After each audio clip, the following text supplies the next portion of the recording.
Assalamualaikum warahmatullahi wabarakatuh. Kembali lagi bersama kami di Kreator Amatir. Kali ini kita akan kembali membacakan sebuah cerita yang berjudul Warisan Bayangan 3. Sebelum kita lanjut ke ceritanya, seperti biasa, saya mohon dukungannya kepada teman-teman semua untuk membantu mengembangkan channel ini. Dan tidak berlama-lama lagi, kita langsung saja ke ceritanya.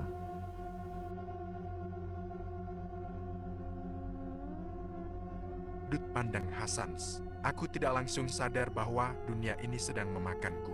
Tidak ada rasa sakit, tidak ada teriakan. Yang ada hanyalah hari yang terasa normal, dan justru itu yang membuatku takut. Aku berjalan di samping Gita. Kabut abu-abu masih sama, menggantung tanpa arah, tanpa langit, tanpa tanah yang bisa disebut nyata. Langkah kakiku tidak berbunyi, seolah dunia ini menyerap suara agar tidak perlu menjawab. Aku membuka mulut.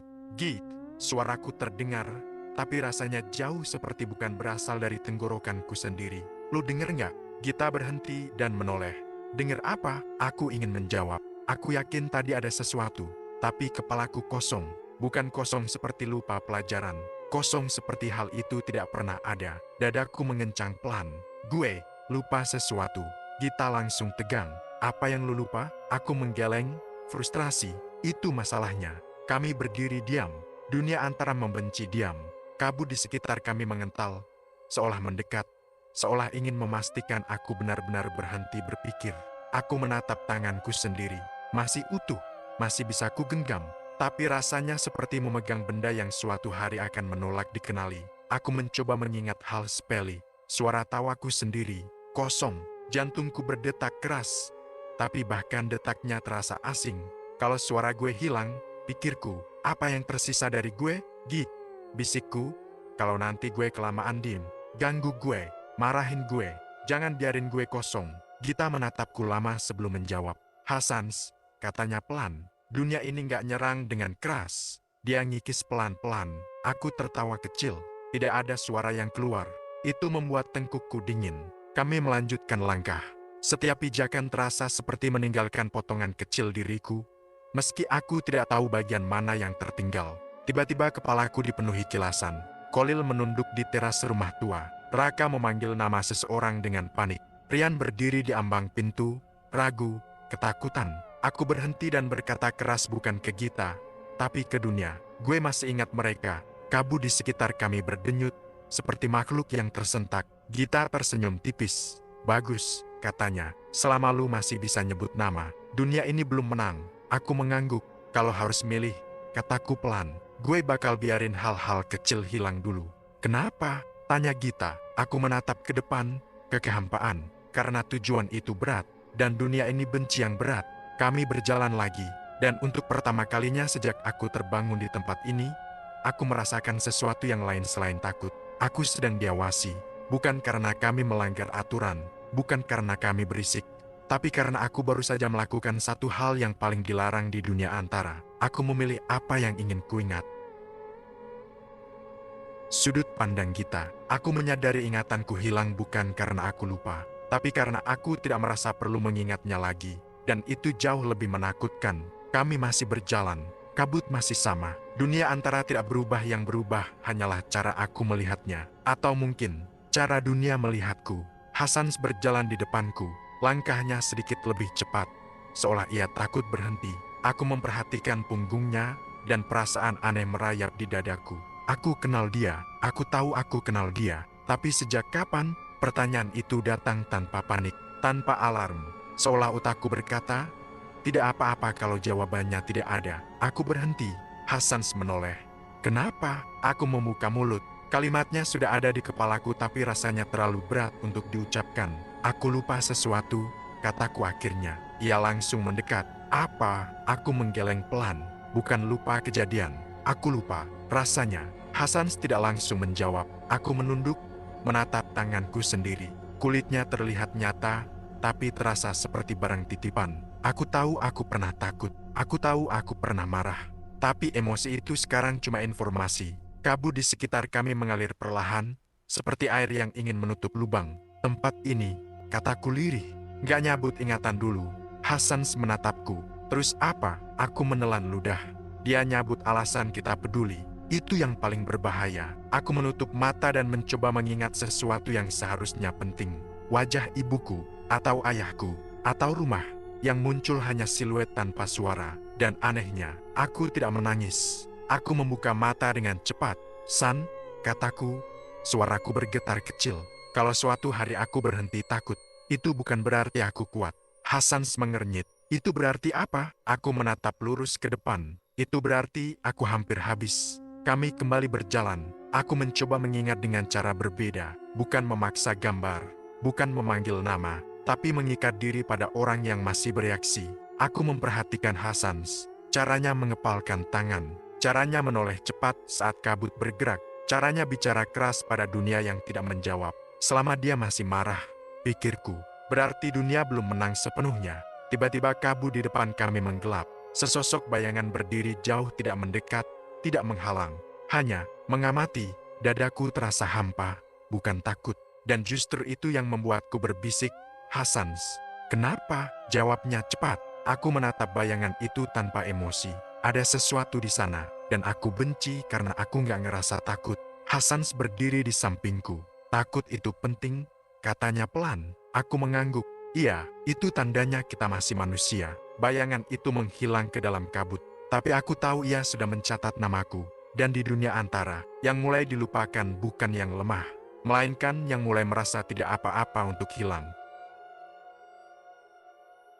Sudut pandang bergantian, Hasans dan Gita. Sudut pandang Hasans. Aku merasakannya lebih dulu. Bukan melihat, bukan mendengar, tapi tekanan, seperti ada sesuatu yang berdiri terlalu dekat di belakangku. Padahal aku menatap ke depan. Kabut di sekitar kami berhenti bergerak. Itu tanda buruk. Dunia ini nggak pernah berhenti bernapas. Pikirku, kalau dia berhenti, berarti dia lagi fokus. Aku melangkah ke depan setengah langkah. Refleks menempatkan tubuhku di depan Gita. Git, kataku pelan. Jangan dim. Dia tidak langsung menjawab. Dan saat itulah aku tahu ia juga merasakannya. Kabut di depan kami membuka diri. Bukan terbelah, tapi menyusut. Seolah ruang itu diperas dari dalam. Sesuatu berdiri di sana. Bentuknya menyerupai manusia. Tapi tidak selesai. Tubuhnya berlubang, seperti bagian-bagian yang seharusnya ada. Dihapus di tengah jalan. Dari lubang-lubang itu keluar suara-suara pelan, bukan jeritan, tapi potongan nama, potongan doa, potongan janji. Aku menelan ludah. Penjaga sisa, gumamku. Makhluk itu tidak melangkah. Ia mengamati. Lalu suara itu muncul bukan di telinga, tapi di kepala. Kalian terlalu lama ingat. Dadaku terasa ditekan dari dalam. Sudut pandang Gita. Hal pertama yang hilang saat ia berbicara adalah takutku. Dan itu salah. Aku menatap penjaga sisa dengan perasaan kosong yang mengerikan. Seperti melihat hujan dari balik kaca. Aku tahu seharusnya aku gemetar, tapi yang ada hanya jarak. Dia bukan mau membunuh. Pikirku tenang. Dia mau mengosongkan. Aku melangkah ke samping Hasans. Dia nggak nyerang tubuh, kataku pelan. Dia nyerang yang kita simpan. Penjaga sisa mengangkat satu tangan atau sesuatu yang menyerupai tangan. Kabut di sekitarku bergetar. Tiba-tiba sebuah ingatan muncul. Lalu ditarik paksa. Aku melihat diriku tertawa entah kapan, entah di mana. Lalu gambar itu robek. Aku terhuyung. Gita, Hasans meraih lenganku. Aku menatapnya. Aku tahu wajah itu penting. Aku tahu namanya berarti. Tapi rasanya menipis. San, bisikku. Kalau aku tiba-tiba tenang, itu bahaya. Sudut pandang Hasans. Aku marah. Dan kemarahan itu terasa sangat nyata, cukup nyata untuk melawan. Hei, aku berteriak. Menatap makhluk itu. Lu mau ingatan? Ambil gue. Penjaga sisa akhirnya bergerak. Setiap langkahnya membuat dunia berdenyut. Dan bersamaan dengan itu, kepalaku diserang kilasan-kilasan. Tanganku melepaskan sesuatu. Suaraku memanggil nama, tapi tanpa arti. Wajah-wajah tanpa emosi. Aku terjatuh ke satu lutut. Lepaskan tujuan. Lepaskan rasa. Aku terengah.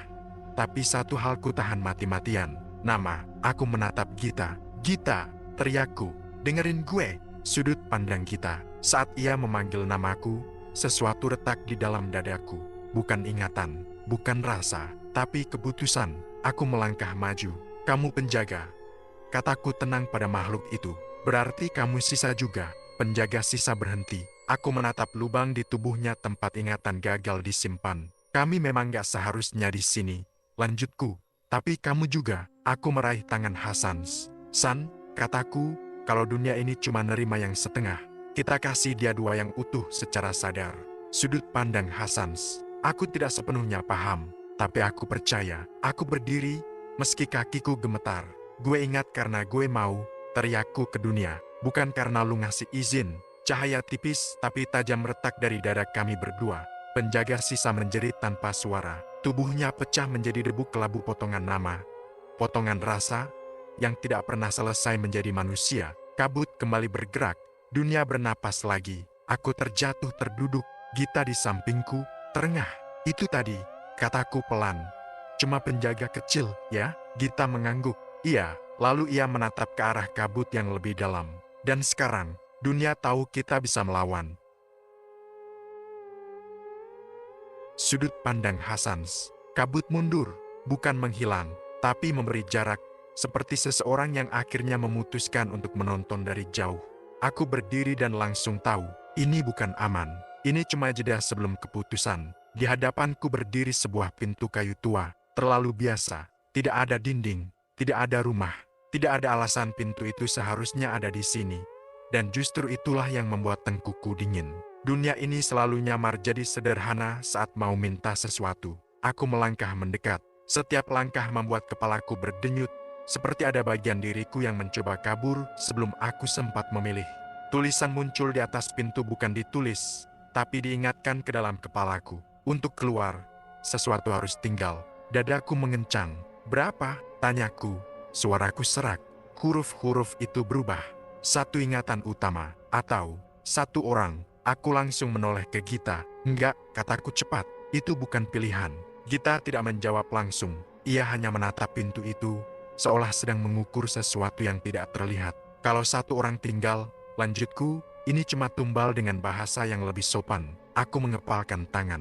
Kukuku menekan telapak, dan rasa sakit kecil itu kupeluk erat takut kalau aku melepasnya, dunia ini akan mengambil lebih banyak. Gita akhirnya bicara. Kalau satu ingatan utama hilang, katanya pelan, kita keluar. Tapi kita berubah. Aku tahu, sialnya, aku terlalu tahu. Ingatan utama bukan wajah, bukan nama. Itu alasan kenapa kita peduli, kenapa kita bertahan, kenapa kita memilih orang yang sama berulang kali. Aku membayangkan hidup tanpa itu. Bernafas, bergerak, tertawa mungkin. Tapi dengan lubang besar yang tidak bisa aku sebutkan. Gita melangkah lebih dekat ke pintu. Kalau aku yang lupa duluan, aku langsung meraih lengannya. Jangan, aku menatapnya keras. Mungkin terlalu keras. Lu nggak boleh jadi jawaban gampang buat dunia ini.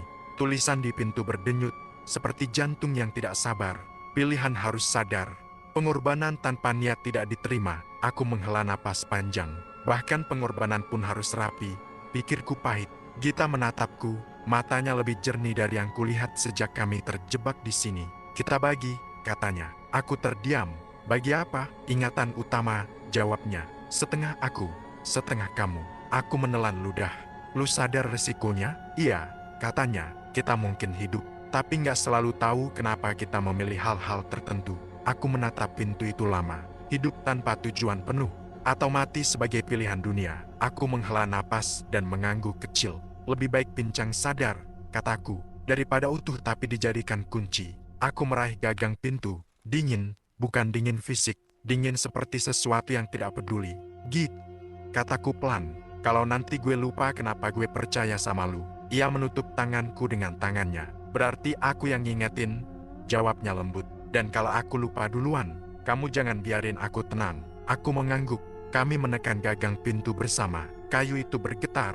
Cahaya putih menyembur dari celah, menyilaukan dan kosong sekaligus. Dan tepat sebelum cahaya itu menelan kami, dunia ini berbisik ke kepalaku.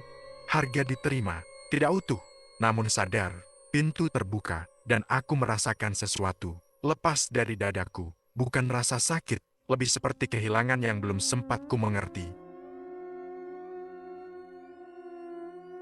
Kembali dengan bayangan retak, sudut pandang Kolil, aku terbangun dengan rasa asin di mulut. Bukan darah, debu tua, lembab, bercampur bau kayu lapuk, yang sudah terlalu lama menunggu untuk roboh. Langit-langit rumah tua itu masih ada di atas kepalaku. Berarti aku belum mati, pikirku, atau belum sepenuhnya kembali. Kolil, suara Raka terdengar seperti dari dalam air. Aku memutar kepala perlahan. Raka berlutut di sampingku, wajahnya pucat, mata cekung, tapi hidup. Di belakangnya, Rian berdiri dengan tangan gemetar, seolah takut menyentuh apapun. Apa? Suaraku serak. Mereka, Raka menoleh ke pintu depan yang terbuka. Cahaya pagi menumpah masuk, memotong debu yang melayang. Dua sosok berdiri di sana, Hasans dan Gita. Kaki mereka menjejak lantai, tapi bayangan mereka tidak sepenuhnya mengikuti. Bayangan itu terlambat sepersekian detik, seperti gambar yang gagal sinkron. Aku menahan napas. Ada yang ikut pulang, bisikku dalam hati. Gita melangkah duluan. Senyumnya ada tapi berhenti sebelum sampai ke mata. Hasans menyusul, menatap kami satu persatu, seperti sedang membaca wajah yang seharusnya ia kenal baik. Lu, Raka berdiri tergesa, lu berdua. Hasans mengangguk kecil. Kita kembali, katanya. Nada suaranya tepat, maknanya. Tidak, aku bangkit setengah duduk, dada terasa berat. Hasan, panggilku, spontan. Ia menoleh. Mata kami bertemu. Ada kilat pengenalan lalu berhenti. Ya, jawabnya sopan. Terlalu sopan. Aku tahu tatapan itu.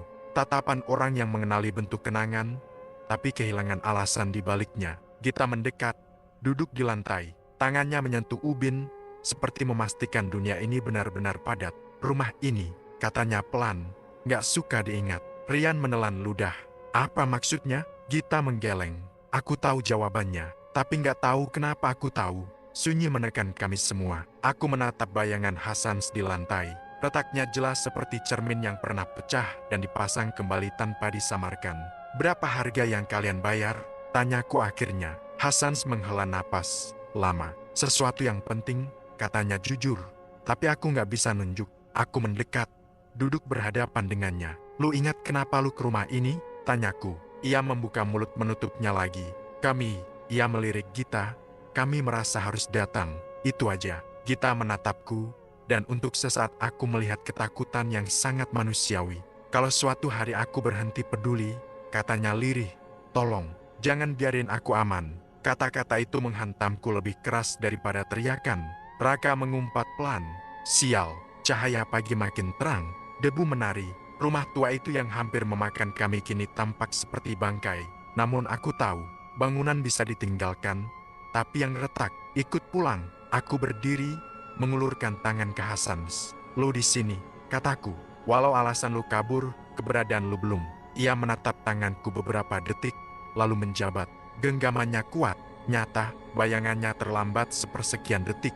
Dan saat itulah aku sadar, perjuangan mereka belum selesai. Hanya medannya yang berubah.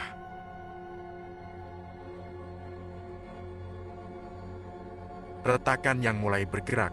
Sudut pandang Rian. Aku selalu percaya satu hal. Kalau sesuatu masih bisa dijelaskan, berarti belum berbahaya. Keyakinan itu hancur 3 hari setelah kami keluar dari rumah tua. Retakan pertama muncul di dapur kontrakan Kolil. Bukan di dinding di waktu. Aku sedang menuang air panas ke gelas kopi. Uap naik, aroma pahit menenangkan. Jam dinding berdetak normal. Lalu, sendok di atas meja bergetar sendiri. Bukan jatuh, bukan tersenggol. Bergetar, seperti ragu memilih realitas. Rak, panggilku. Raka muncul dari kamar, rambut masih basah. Kenapa? Aku menunjuk sendok. Tepat saat itu, getaran berhenti. Sendok diam, seolah mengejek. Lu lihat barusan? Tanyaku. Raka menghela napas. Jangan mulai lagi, Yan. Aku ingin membalas tapi mulutku kering. Oke, pikirku. Kebetulan, sampai aku melihat bayangan. Bukan bayanganku. Di lantai dapur, tepat di bawah kaki meja, ada bayangan tambahan. Tipis, memanjang, bergerak terlambat sepersekian detik saat aku melangkah. Aku mundur. Bayangan itu ikut. Aku menutup mata, menghitung sampai 5. Saat kubuka hilang. Aku tidak bilang siapa-siapa. Hari berikutnya, Gita lupa sesuatu yang seharusnya mustahil dilupakan. Kita pernah kesini, kan? Tanyanya di halte, menatap papan rute. Hasans mengangguk ragu. Kayaknya, Kolil menatap mereka berdua terlalu lama. Aku melihat tangan Kolil mengepal bukan marah. Takut. Retakan kedua muncul di suaraku sendiri. Saat menelpon ibuku malam itu, Aku mengatakan sesuatu yang tidak pernah kupikirkan. Bu, kataku, kalau suatu hari Rian pulang tapi rasanya beda. Ibu jangan kaget, ada jeda di seberang. Kamu kenapa? Nak, suara ibu lembut. Aku ingin tertawa, ingin bilang aku cuma capek, tapi yang keluar malah, kalau aku lupa, tolong ingetin aku siapa yang aku lindungi. Sunyi, apa? Ibu bertanya pelan. Aku menutup telepon. Tanganku gemetar. Itu bukan pikiranku, bisikku. Itu seperti pesan titipan. Malamnya, kami berkumpul di ruang tamu. Lampu redup, hujan turun di luar. Hasan duduk memandangi tangannya sendiri, seolah memeriksa apakah masih miliknya. Gita menulis sesuatu di buku kecil, kalimat terpotong. Dicoret lagi. Kolil memecah sunyi. Kalian ngerasa nggak? Dunia ini. Gita berhenti menulis, kayak nunggu giliran ngomong. Aku merinding. Raka tertawa kecil, tegang. Lu kebanyakan mikir. Dan saat itulah retakan ketiga bergerak. Lampu berkedip, bukan mati terlambat. Cahaya menyala sepersekian detik setelah saklar ditekan. Aku berdiri. Oke, ini bukan kebetulan. Semua menoleh. Ada sesuatu yang ikut pulang, kataku. Dan itu nggak mau diam. Hasan menatapku. Untuk pertama kalinya sejak kembali, matanya tajam. Kita bangunin apa? Tanyanya. Aku menelan ludah. Penjaga, jawabku jujur. Atau, sisa dari mereka. Hujan di luar berhenti mendadak. Bukan reda berhenti, seperti rekaman yang dijeda. Dari sudut ruangan, bayangan bergerak tanpa sumber cahaya. Aku sadar satu hal yang membuat dadaku sesak. Dunia antara tidak menyerang dengan teror. Ia menyerang dengan pengulangan kecil sampai kita lupa mana yang salah. Dan aku, mungkin sudah terlambat menyadarinya. Sudut pandang bergantian. Hasans dan Kolil. Sudut pandang Hasans. Aku terbangun sebelum mimpi selesai. Bukan karena suara, bukan karena sentuhan. Karena aku sedang dipanggil. Rasanya seperti ada tangan tak terlihat menarik ingatan yang bahkan belum sempat kupunya. Napasku tercekat. Dan dalam gelap kamar, aku melihat simbol-simbol samar berdenyut di balik kelopak mata. Aku tahu ini, pikirku. Tapi aku nggak ingat dari mana. Aku bangkit, lantai dingin. Jam menunjukkan pukul 02,13 terlalu tepat untuk jadi kebetulan. Di luar kamar, cahaya ruang tamu menyala. Kolil berdiri di sana. Sudut pandang Kolil. Aku tidak berniat membangunkan apapun. Aku hanya mengikuti retakan. Buku tua yang kami ambil dari rumah itu yang seharusnya kosong tiba-tiba terbuka sendiri di meja. Halamannya bergetar pelan, seperti paru-paru. Tulisan muncul perlahan, bukan tinta, bekas ingatan. Kalimatnya terpotong, saling menimpa. Penjaga harus tahu siapa yang masuk. Penjaga harus tahu siapa yang tinggal. Lalu satu baris terakhir, lebih gelap. Bangunkan aku jika manusia lupa caranya pulang. Aku berbisik, bodoh. Kalau aku baca ini, apa aku membangunkanmu? Lampu berkedip, dan Hasans keluar dari kamar. Sudut pandang Hasans. Begitu aku melihat buku itu, dadaku sesak. Bukan takut, rasa tanggung jawab yang tidak kupilih. Jangan sentuh itu, kataku terlalu cepat. Kolil menoleh, kaget. Lu tahu ini apa? Aku membuka mulut, lalu kosong. Harusnya aku tahu, kataku jujur. Tapi aku cuma tahu, ini bukan buat kita. Buku itu menutup sendiri. Udara berubah berat, seolah ruangan menahan napas. Dari sudut, bayangan berdiri, bukan seperti sebelumnya. Ini tegak, punya batas, punya sikap. Sudut pandang Kolil, bayangan itu melangkah maju. Setiap langkahnya membuat lampu redup, bukan padam tunduk. Siapa kau? Tanyaku. Suara itu menjawab tanpa mulut. Aku penjaga lintasan. Raka dan Rian keluar tergesa. Gita menyusul terakhir. Wajahnya pucat. Ada yang salah, kata Gita. Iya, tidak mengenali kita sebagai pulang. Bayangan itu menoleh ke Hasans. Dan untuk pertama kalinya sejak kami kembali, aku melihat Hasans utuh dan retak sekaligus. Sudut pandang Hasans. Ia menatapku seperti cermin yang menilai pantas tidaknya refleksi bertahan. Kau melewati gerbang, katanya. Tapi kau membawa celah. Aku menelan ludah. Aku membayar. Pembayaranmu tidak lengkap. Dadaku nyeri. Potongan memori menyambar. Pintu yang meminta harga. Gita menangis tanpa suara. Dan aku berkata ambil saja, asal dia lewat. Kalau kau penjaga, kataku, kenapa kau menyerang kami? Bayangan itu mendekat satu langkah lagi. Karena manusia yang kembali membawa dunia antara ke dalam dunia tinggal. Aku menoleh ke Kolil. Ia mengerti sebelum aku bicara. Sudut pandang Kolil. Ini salahku. kataku. Aku yang membaca. Penjaga menoleh padaku. Tidak, yang salah adalah siapa yang membangunkanku.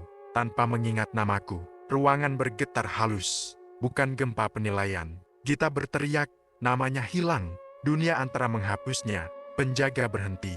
Untuk sepersekian detik ia ragu. Aku maju satu langkah. Kalau kau penjaga, kau pasti tahu satu hal. Menjaga bukan berarti menghapus. Sunyi, bayangan itu mundur setengah langkah. Kalian salah memanggil, tapi belum terlambat membenarkan.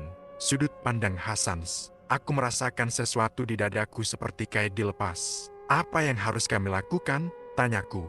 Penjaga menatapku lama. Seseorang harus berdiri sebagai jangkar. Seseorang harus mengingat yang lain. Bahkan jika dilupakan.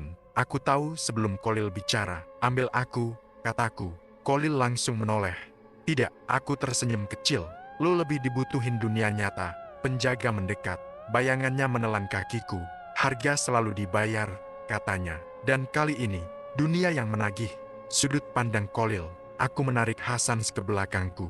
Belum, kataku tegas. Kami belum sepakat. Penjaga berhenti. Dan aku sadar ia bisa dihentikan jika dihadapi bersama. Retakan bergerak di dinding. Jam berdetak tidak sinkron. Pertarungan ini belum fisik. Masih tentang siapa yang berhak menjaga siapa. Dan kami baru saja membangunkan penjaga. Yang salah membaca manusia.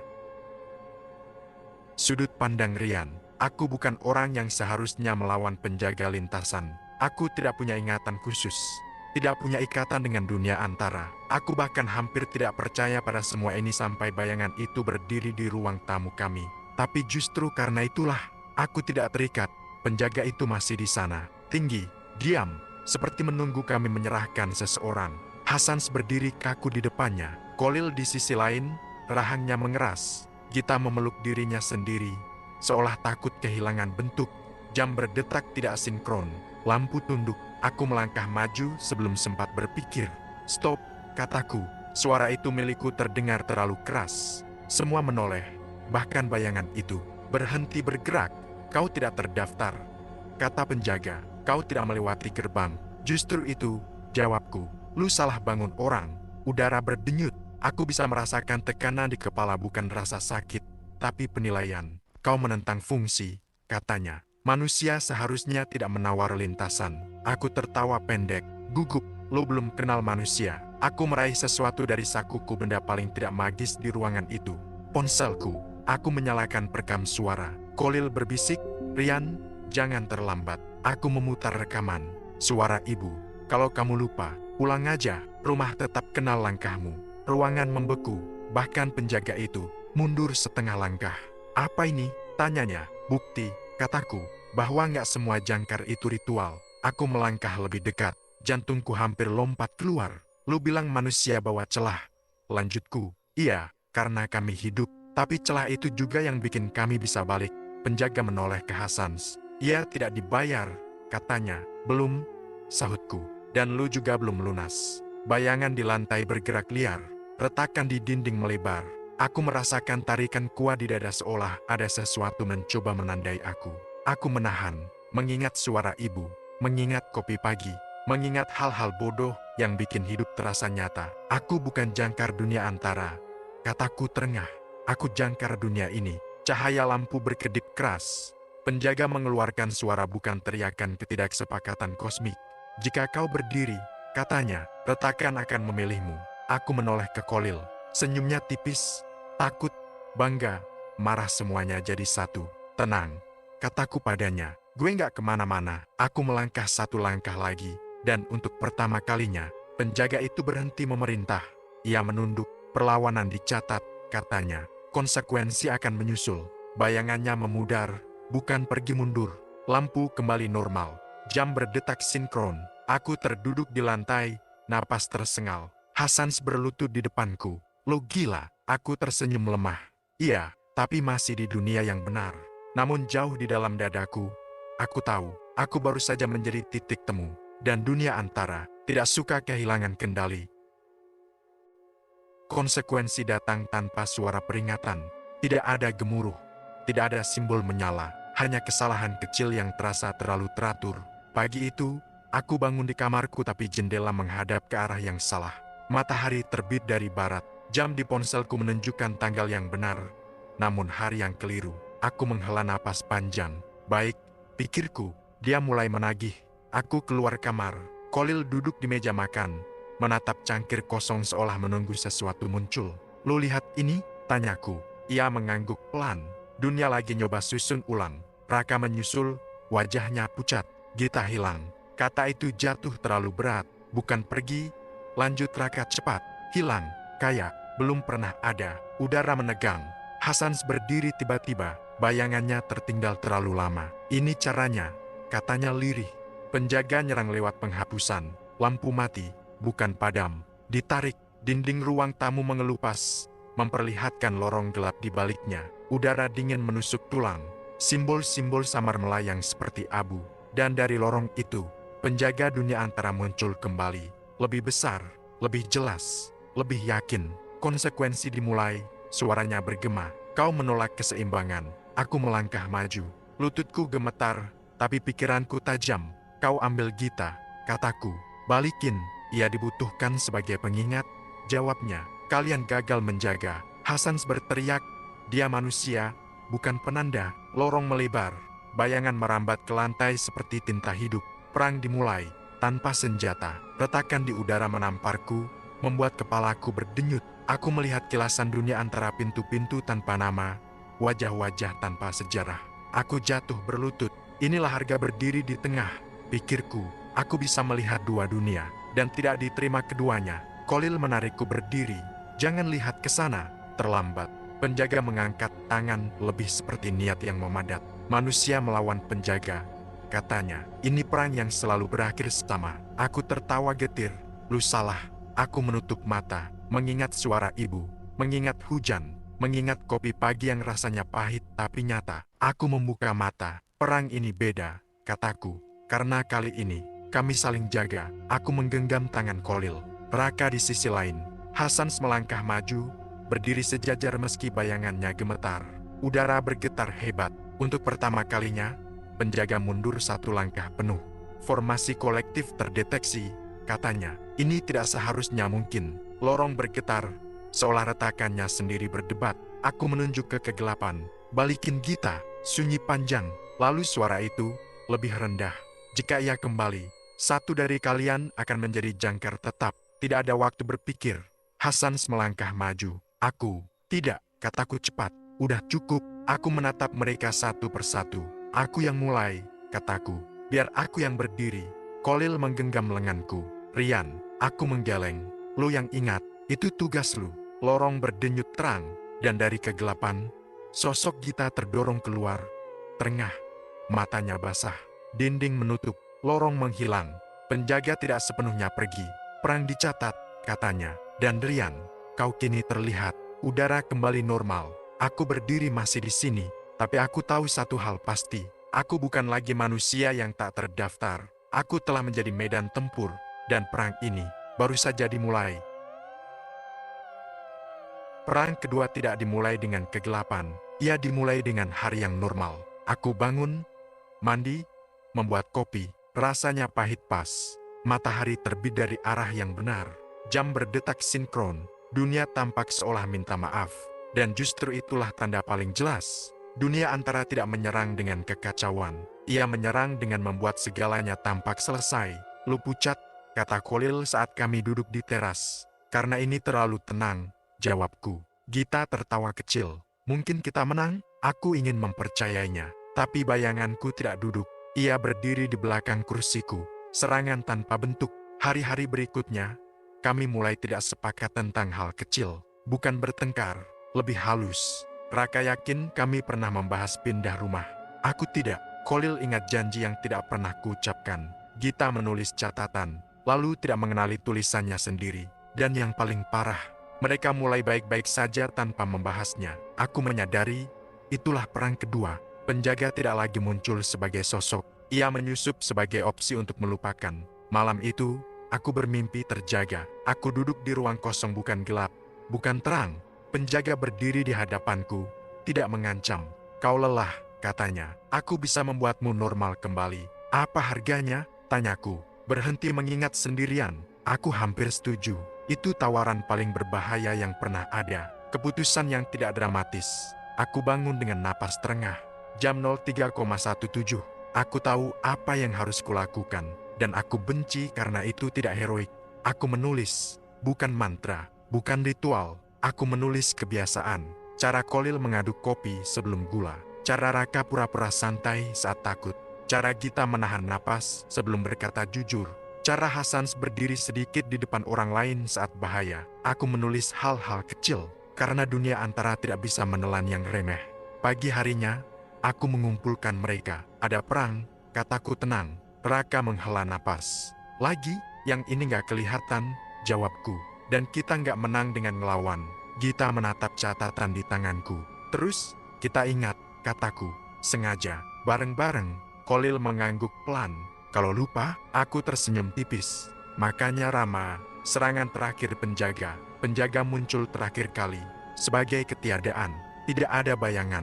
Tidak ada suara.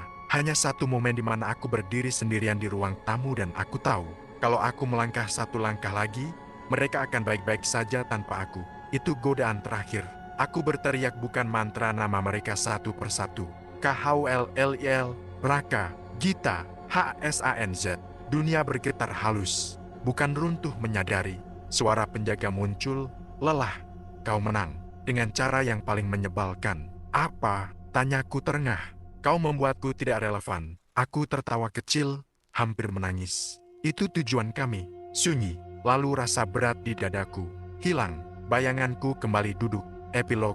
Setelah tidak ada yang menonton, kami tidak jadi pahlawan. Tidak ada yang menulis tentang kami. Tidak ada tanda bekas luka bercahaya. Kami hanya hidup. Kadang kami lupa detail. Kadang dunia terasa sedikit miring. Tapi setiap kali itu terjadi, salah satu dari kami akan berkata, lu inget enggak? Dan yang lain akan menjawab, iya, gue inget. Dan selama itu terjadi, dunia antara tidak punya tempat. Aku Rian. Aku bukan jangkar abadi. Aku bukan penjaga. Aku hanya orang yang menolak melupakan sendirian. Dan ternyata, itu cukup. Catatan yang tidak pernah dibaca penjaga, tidak bertanggal, tidak ditandatangani. Aku menulis ini bukan untuk disimpan. Aku menulis ini karena jika aku tidak menuliskannya, dunia antara akan menganggapnya belum pernah ada. Penjaga membaca banyak hal. Nama, perjanjian, harga, pengorbanan.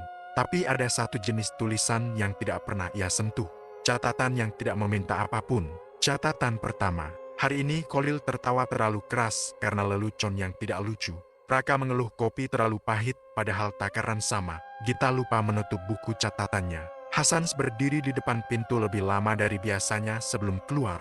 Tidak ada retakan, tidak ada tanda. Dan justru itu membuatku waspada. Catatan kedua, aku bermimpi tentang rumah tua itu lagi. Tapi kali ini rumahnya kosong, tidak menyeramkan, tidak memanggil. Hanya bangunan yang ditinggalkan. Aku sadar sesuatu, tempat kehilangan kuasa saat tidak lagi ditakuti. Penjaga tidak muncul dalam mimpi itu. Mungkin ia tidak diundang. Catatan ketiga, jika suatu hari tulisan ini dibaca orang lain, tolong fahami kami tidak menang dengan kekuatan. Kami menang karena tidak menyerahkan hal kecil. Kami tidak menukar ingatan besar. Kami menolak menyerahkan kebiasaan remeh. Dan dunia antara tidak tahu cara menagih yang sepele. Catatan keempat. Ada satu hal yang tidak pernah kuceritakan pada mereka. Saat penjaga mundur untuk terakhir kalinya, ia meninggalkan sesuatu. Bukan ancaman, bukan janji. Pertanyaan, jika suatu hari mereka lupa lagi, apakah kau akan berdiri lagi sendirian? Aku tidak menjawab waktu itu. Aku menjawab sekarang. Tidak, aku akan mengingatkan mereka sebelum lupa. Catatan 5. Jika penjaga somehow membaca ini, yang seharusnya tidak mungkin ketahuilah satu hal. Kami bukan musuhmu. Kami hanya bukan milikmu. Dan selama masih ada orang yang berkata, gue ingat tanpa diminta, kamu tidak punya pintu masuk. Tulisan berhenti di sini. Tidak ada penutup, tidak ada tanda tangan. Hanya satu noda kopi di sudut halaman bulat, coklat, tidak sempurna. Dan justru karena itu, nyata. 10 tahun kemudian, aku tahu sudah 10 tahun. Karena kalender bilang begitu, bukan karena dunia terasa stabil. Dunia tidak pernah benar-benar stabil setelah tahu bahwa ia bisa retak. Kami duduk di tempat yang sama, bukan rumah tua, bukan kontrakan lama, sebuah warung kopi kecil di pinggir kota, dengan meja kayu yang selalu sedikit lengket. Kolil datang paling duluan. Rambutnya mulai beruban di pelipis, tapi caranya menatap orang masih sama, seolah setiap wajah menyimpan cerita yang harus dihormati. Raka menyusul, membawa tawa yang lebih jarang, tapi lebih jujur. Hasan datang terakhir, berdiri sejenak di depan pintu kebiasaan lama yang tidak pernah hilang. Gita menepuk punggungku pelan saat duduk, lalu membuka buku catatannya tanpa sadar. Aku tersenyum. Beberapa hal memang tidak perlu diingat dengan keras. Lu inget, kata Raka sambil mengaduk kopi, kita pernah mikir dunia mau kiamat gara-gara rumah tua. Gita tertawa kecil. Kedengarannya lebay kalau diceritain sekarang. Kolil tidak ikut tertawa. Ia hanya menatap cangkirnya. Dunia nggak pernah hampir kiamat, katanya pelan. Kita aja yang hampir lupa caranya pulang. Kami diam, bukan canggung penuh. Aku memperhatikan bayangan kami di lantai. Selaras, utuh, tidak ada yang tertinggal. Sesekali, aku masih merasakan ketukan halus di dada. Bukan panggilan, bukan ancaman. Pengingat, dari kejauhan, suara kereta lewat. Dunia bergerak seperti seharusnya. Rian, kata Gita tiba-tiba, kalau suatu hari kita lupa semua ini, itu berarti apa? Aku berpikir sejenak. Berarti kita hidup cukup lama, jawabku, dan cukup ramai, sampai nggak perlu waspada. Hasan mengangguk pelan, dan kalau retakannya balik, aku menatap mereka satu persatu. Kita bikin kopi, kataku, duduk, cerita, ulang. Kolil tersenyum, bukan lega yakin. Kami berdiri untuk pulang.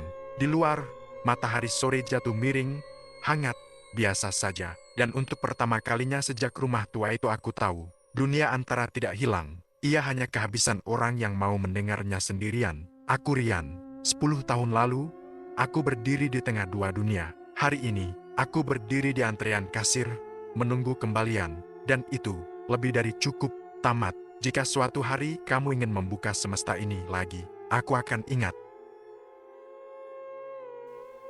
Dan cerita pun berakhir. Terima kasih untuk teman-teman semua yang sudah menyimak, mendengarkan dan menonton video ini. Dan saya akan pemberitahuan kalau di channel ini juga kita membacakan cerita-cerita komik. Sekali lagi saya ucapkan banyak-banyak terima kasih kepada teman-teman semua yang sudah menyempatkan waktu untuk menonton video ini.